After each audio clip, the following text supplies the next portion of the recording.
The one thing I would say, interestingly enough, and it's come up for discussion quite a few times, is you can't actually teach that ability in a bunch sprint on how to surf and how to find and how to, you can train all day long, smash out 1800 watts or 1500 or whatever your number is in the sprint. But that ability to be able to find the front, to get to the front without having used all your matches, that's very, very hard to teach. And that just comes with doing it time, and that comes with repetition. You learn from your mistakes, what did I do wrong here? And so the one thing I always teach the young guys is the way you learn this is you have to change your mindset and go, I always say position over power. And so what does position over power mean? It means get in the position that you are able to sprint from, like your top 5 position. You have to be within the top 5 at 200 or you've got no chance these days. Position over power. Like, it might have cost you a lot of energy to get that position. And then when you go to stand on it, you might not have anything. There's a chance that you've used too much energy to get your position, but it's more important to get your position than have brilliant legs and be in 15th place and do a great sprint. Go, I did a great sprint. I got 7th.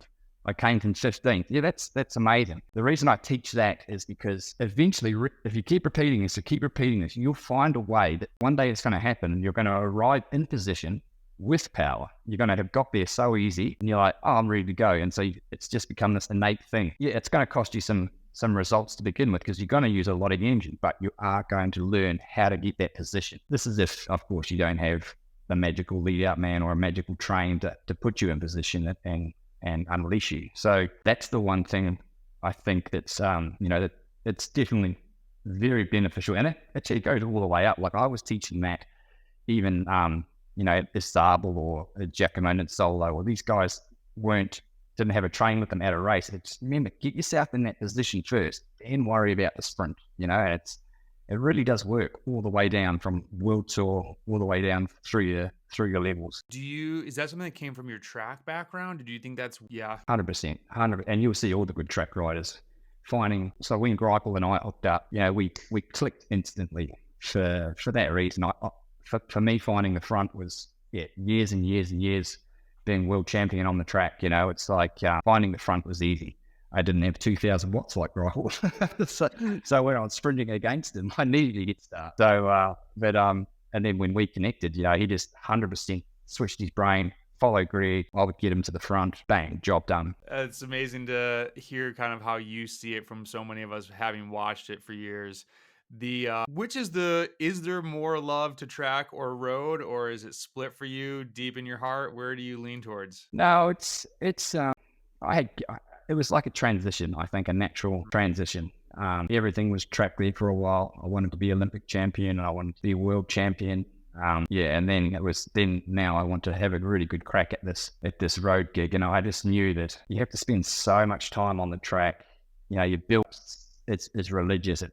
It's 3-4 weeks, but then there's a camp also that you have to go to before. And then there's a camp halfway through the year.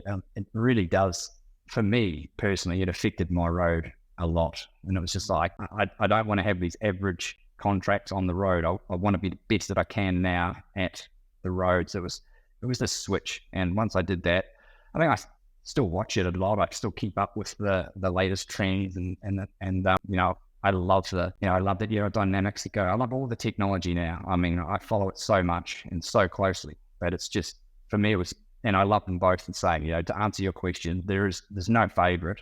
It's just how my career progressed and how I transferred from track to road, essentially. Mm-hmm.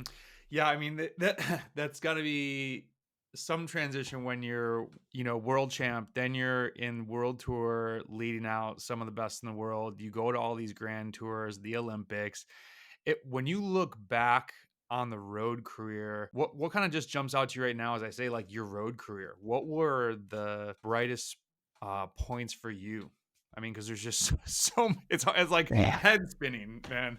No, I mean, once I worked out, I think one of the things to remember when you're an athlete is work out what you're good at, but also be very aware of what you're not good at. At the high level, you can't be mediocre at everything. Like at this world, you've got to be really, really good at one thing. I know that kind of sounds obvious, but when I was in America racing, I could kind of climb with them and hang on and smoke everyone, but then I could line up in the bunch sprint and win a bunch sprint too, or then I could have a crack at the time trial and I'd go okay in the time trial also. It's like, but when you're at this extreme level, you have to really make a decision and go, right, I have to sprint here. And I worked a lot on that. And it does affect your climbing and your threshold on that because, your capacity work that you're doing and sprint training and you even put on a little bit of muscle, obviously. So, I did a lot of work there. So I think justifying that was when I think, I won a stage of the Vuelta. It's like it proved, and on that day, Boonen was there, Oscar Freire was there, all the celebrities of the racing back in those days were there, and I beat them all. It's I think that was probably one of the big ones where I started to go, okay, I've found my spot now. I'm consistent now, and then I was quickly, that was on HTC, and I was still learning the trade there. Like when I say learning the trade, like